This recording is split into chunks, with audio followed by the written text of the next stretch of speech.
Good morning साथियों, मेरी ओर से आप सभी को सादर नमस्कार और राम राम सा। आज हम ऑस्ट्रेलिया की दो चीज़ों पे चर्चा करेंगे। सिर्फ दो चीज़ों पे, वीडियो ज़्यादा लंबा नहीं करेंगे ताकि आपको देखने में असुविधा नहीं हो, जल्दी नकी हो जाए। पहली तो यहाँ की डाक व्यवस्था के बारे में, और दूसरी सफाई व्यवस्था का एक पार्ट जिसमें कि हम डस्टबिन में जो कूड़ा है उसको कलेक्ट करते हैं। बस इन दो चीज़ों के बारे में। भारत में निश्चित रूप से हमारी जो डाक व्यवस्था है वो बहुत बेहतरीन है, शानदार, जानदार और यादगार है। लेकिन कहीं ना कहीं हम लोग भारत की जो डाक व्यवस्था है उस पर कम भरोसा करने लगे हैं। वहाँ कुरियर पे ज़्यादा भरोसा करते हैं, लेकिन यहाँ पर ऐसा नहीं है। यहाँ भी कुरियर है, लेकिन डाक व्यवस्था यहाँ की बहुत ही चुस्त और दुरुस्त है। उसका कारण एक ये है कि जितने भी यहाँ पे लोग रहते हैं, जितने भी लोग किराए पे रहते हैं, उन सबको अपना रजिस्ट्रेशन कराना होता है। सरकार को इसकी सूचना देनी होती है। जिस तरह से हमारे यहाँ भी मैंडेटरी है कि आपको किराएदार रखते हो तो पुलिस के अंदर नज़दीक के थाने में जाके उसका वेरिफिकेशन कराएं, रजिस्ट्रेशन कराएं। लेकिन आमतौर पे हम लोग इसमें कोताही बरतते हैं। दूसरा, ऑनलाइन चालान है, फाइन है, तो जैसे ही कोई चालान किसी का होता है तो उसके घर पे पहुंच जाता है डाक के द्वारा। तो काफ़ी सारी जो सूचनाएं हैं वो डाक द्वारा ओनर को घर तक पहुंचाने का जो जरिया है यहाँ पे, वो केवल और केवल मात्र पोस्टेज है। मैसेज भी आता है, मेल भी आता है, लेकिन रिटर्न के अंदर आपको जो चीज़ आएगी, डॉक्यूमेंट आएगा, वो डाक से ही आएगा। और यहाँ पे हर व्यक्ति का पूरा रिकॉर्ड सरकार के पास है।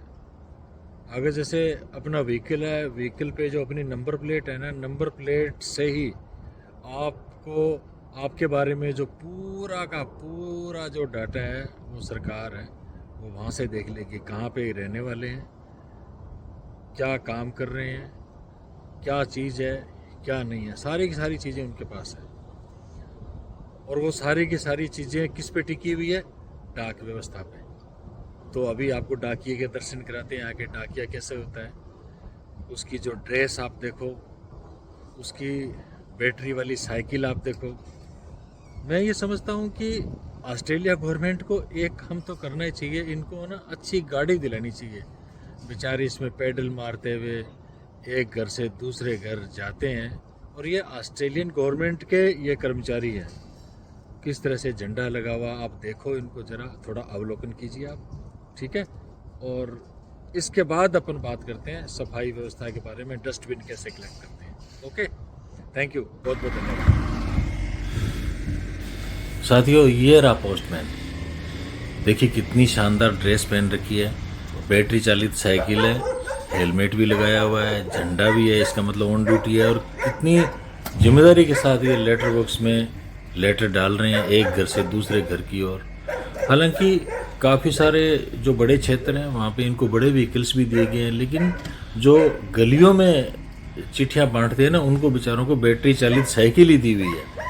कहीं ऊंचाई पे जब बैटरी जवाब दे जाती है ना, तो इनको पेडल भी मारने पड़ते हैं। अभी आप देखिए, ये चलेगा ना तो पेडल मारेगा, ये देखो पेडल मार रहा है ना। तो ऑस्ट्रेलियन गवर्नमेंट को इनको भी बढ़िया व्हीकल देना चाहिए। कोई कमी थोड़ी है ऑस्ट्रेलियन गवर्नमेंट के पास। आइए थोड़ा देखते हैं, लेटर बॉक्स को देखते हैं जहाँ पे पोस्टमैन ने चिट्ठियाँ डाली है।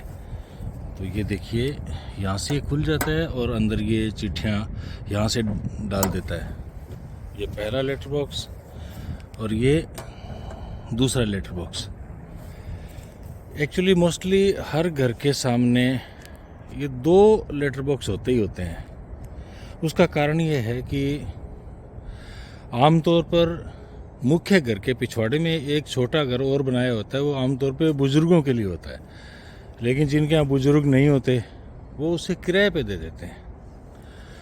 तो ये वाला जो लेटर बॉक्स है, ये फर्स्ट लीज होल्डर के लिए, यानी कि पहले किराएदार के लिए, या फिर किराएदार नहीं है, खुद मालिक है तो मालिक का। और ये वाला सेकंड लीज होल्डर के लिए, किराएदार के लिए। अगर किराएदार नहीं है तो फिर बुजुर्गों के लिए। और थोड़ा सा एक बार देख लेते हैं चिट्ठियाँ किस तरह से हम लोग निकालते हैं इसमें से। ये देखो, ये पड़ी है ना चिट्ठियाँ, इसी तरह से उसमें और एक नज़र डालते हैं पीछे जो छोटा मकान बना हुआ है। इसमें क्या है कि हम लोग किराए पे रहते हैं, तो हमें फर्स्ट लीज होल्डर। ठीक है, अब मैं पीछे जाता हूँ। गैलरी से होते हुए ये हम पीछे आ गए हैं।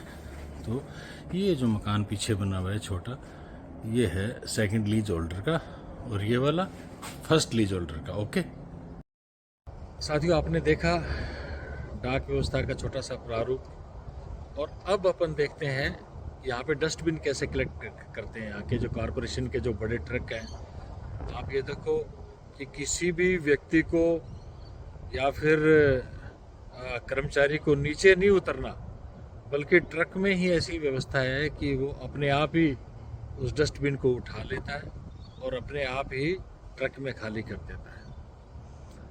हमारे देश में भी सारी व्यवस्थाएं तो ऐसी है, लेकिन एक दो चीज़ें अपन को करनी चाहिए इसमें। आप ये देखो, एक तो कचरे का निस्तारण अपने आप प्रॉपर नहीं है। कचरे के अच्छे निस्तारण, उचित निस्तारण के अंदर हमारे देश में इंदौर ने पहला नंबर हासिल किया है। वहाँ पे बहुत बढ़िया सिस्टम बना हुआ है। बाकी के शहरों की अपन बात नहीं करें, अपन तो अपने शहर की बात करें, गंगानगर की। अपने को एक काम जरूर करना चाहिए कि यहाँ पे जिस तरह से आप देखो डस्टबिन का साइज़ बहुत बड़ा है, और हर घर में 2-2 डस्टबिन है, किसी के घर में 3-3, 4-4 भी हैं। और सप्ताह में एक बार ये डस्टबिन खाली करने के लिए आते हैं, क्योंकि साइज ही इतना बड़ा है डस्टबिन का। हमें भी बड़े डस्टबिन अपने घर में रखने चाहिए। रोज़ कचरा कलेक्शन का काम यहाँ पे हो नहीं पाता अपने यहाँ, और कचरा है, वो कुत्ते हैं, वो भी उसमें डस्टबिन में मुंह मार के कचरा बिखेर देते हैं। तो सारी प्रकार की दिक्कत है। ये डस्टबिन बड़े अच्छी क्वालिटी के हैं, बहुत हैवी है, और इनका ढक्कन आदमी भी बड़ी मुश्किल से खोल पाते हैं, कुत्ते तो फिर क्या खोल पाएंगे।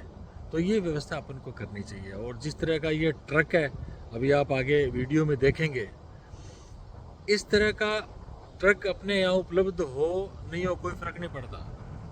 अपने यहाँ आशा ट्रैक्टर को जुगाड़ बना करके जेसीबी बना देते हैं ना यहाँ के कारीगर। तो हमारे यहाँ जो भी ट्रैक्टर हैं, ट्रक हैं, मिनी ट्रक हैं, कचरा उठाने के लिए जो व्यवस्था है, उसके अंदर ही ऐसा सिस्टम हमारे भारत के जो मैकेनिक है वो बना देंगे, और बना सकते हैं, कोई बड़ी बात नहीं है। हमें इन छोटी छोटी चीज़ों से थोड़ा सीखने का मौका मिलता है। कहते हैं ना भी, एक दूसरे की देखा देखी हम लोग करते हैं, और करना भी चाहिए, और अच्छी चीज़ अडॉप्ट करने में कोई भी हर्ज नहीं है, ये मैं कहना चाहता हूँ। ये तमाम अनुभव आपके साथ शेयर मैं कर रहा हूँ। मैं गंगानगर आके प्रशासन से भी मिलूँगा कि कचरे का निस्तारण करने की दिशा में वो थोड़ा सा बदलाव करें।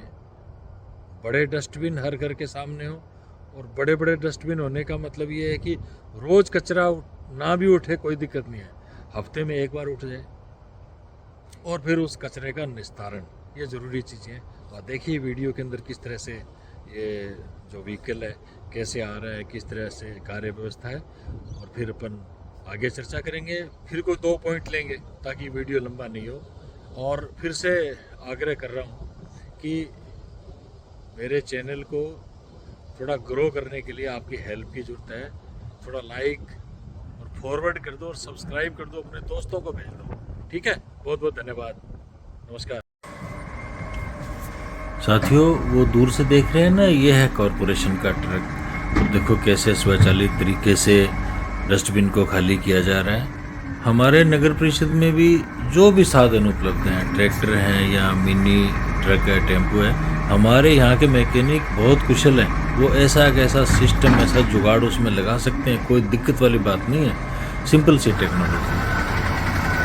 जिस दिन ये ट्रक आता है ना, उस दिन लोगों को अपने अपने डस्टबिन घर के बाहर रखने होते हैं। जैसे ये पड़ा है ना, ये ट्रक आता है और 1 बाय 1 डस्टबिन को खाली करता है और वापस उसी जगह पे रख देता है। उसके बाद में ये सारे डस्टबिन वापस घर के अंदर प्लेस कर लिए जाते हैं। तो देखो कितना अच्छा सिस्टम है, कितना सुचारू सिस्टम है। ना किसी के हाथ लगना, ना कोई रोला रप्पा, ना कोई चींपी, कुछ भी नहीं। उम्मीद है साथियों आपको ये वीडियो अच्छा लगा होगा और आने वाले समय में कुछ और जानकारी आपके साथ साझा करने का प्रयास करूँगा। बहुत बहुत धन्यवाद। जय हिंद।